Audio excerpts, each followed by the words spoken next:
ಅದಕ್ಕೆ ಸಂದ ಒಂದು ಗರಿ ಹಾಗೂ ನನ್ನ ಕಲಾ ಸೇವೆಗೆ ಒಂದು ಗುರಿ ಅಂತ ಭಾವಿಸ್ತೇನೆ.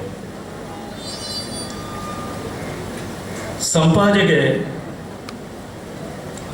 ನಾನೇನು ಹೊಸಬಲ್ಲ, ಬಹಳ ಹಳಬ.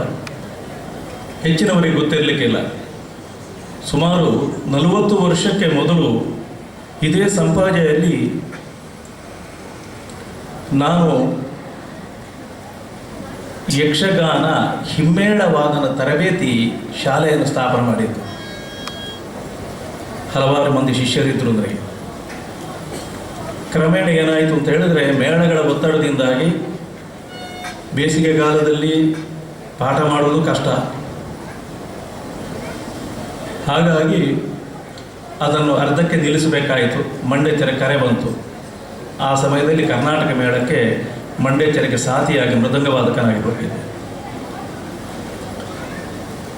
ಅದರಲ್ಲಿ ಕೆಲವು ಶಿಷ್ಯಂದಿರು ಮಳೆಗಾಲದಲ್ಲಿ ಬಂದು ನನ್ನ ಮನೆಯಲ್ಲಿ ಇದ್ದು ಪಾಠ ಕಲಿತಾ ಇದ್ದರು. ಶೀನಪ್ರಿಯಗಳವರ ತಮ್ಮ ಗಂಗಾಧರ ಅಂತ. ಅವರು ನನ್ನ ಮನೆಯಲ್ಲೇ ಮಳೆಗಾಲದಲ್ಲಿದ್ದು ಮೃದಂಗ ಅಭ್ಯಾಸವನ್ನು ಮಾಡ್ತಾಯಿದ್ರು. ಆಗಿದ್ದೇ ಸಂಪಾಜೆಗೆ ನನಗೆ ಸಂಬಂಧ. ಆ ಸಂದರ್ಭದಲ್ಲಿ ಕಿಲಾರಿಗೆ ಹೋಗಿ ಅವರು ಒಮ್ಮೆ ನಾ ತರಗತಿ ನಡೆಯುವಂಥ ಸಂದರ್ಭದಲ್ಲಿ ಬಂದು ನನ್ನಲ್ಲಿ ಮಾತಾಡಿ ಮೆಚ್ಚುಗೆಯನ್ನು ಸೂಚಿಸಿ ಹೋಗಿದ್ದರು. ಮನೆಗೆ ಕರೆದಿದ್ದರು. ಹಾಗೆ ನಾನು ಅವರ ಮನೆಗೆ ಹೋಗಿ ಅವರ ಆತಿಥ್ಯವನ್ನು ಸ್ವೀಕರಿಸಿದ್ದು ಇದೆ. ಅಂತಹ ಗೋಪಾಲಕೃಷ್ಣವರು ಡಾಕ್ಟ್ರು. ಆಗಿಂದಲೇ ನನಗೆ ಅವರ ಬಗ್ಗೆ ಬಹಳ ಪ್ರೀತಿ, ವಿಶ್ವಾಸ. ಆಮೇಲೆ ಕ್ರಮೇಣ ಸಂಪಾಜೆಯನ್ನು ನಾನು ಬಿಡಬೇಕಾಯಿತು, ಮೇಳಗಳ ಒತ್ತಾಯ. ಆದ್ದರಿಂದಾಗಿ ನನಗೇನಾಯಿತು ಅಂತ ಹೇಳಿದ್ರೆ, ಇಲ್ಲಿಯ ಸಂಪರ್ಕ ಕಡಿಮೆ ಆಯಿತು.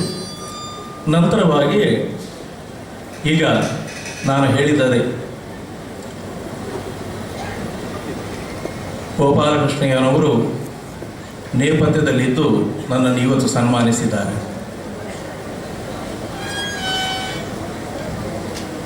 ಇದರಿಂದಾಗಿ ನನಗೆ ಬಹಳ ತೃಪ್ತಿ ಹೊಂದಿದೆ, ಸಂತೋಷ ಆಗಿದೆ.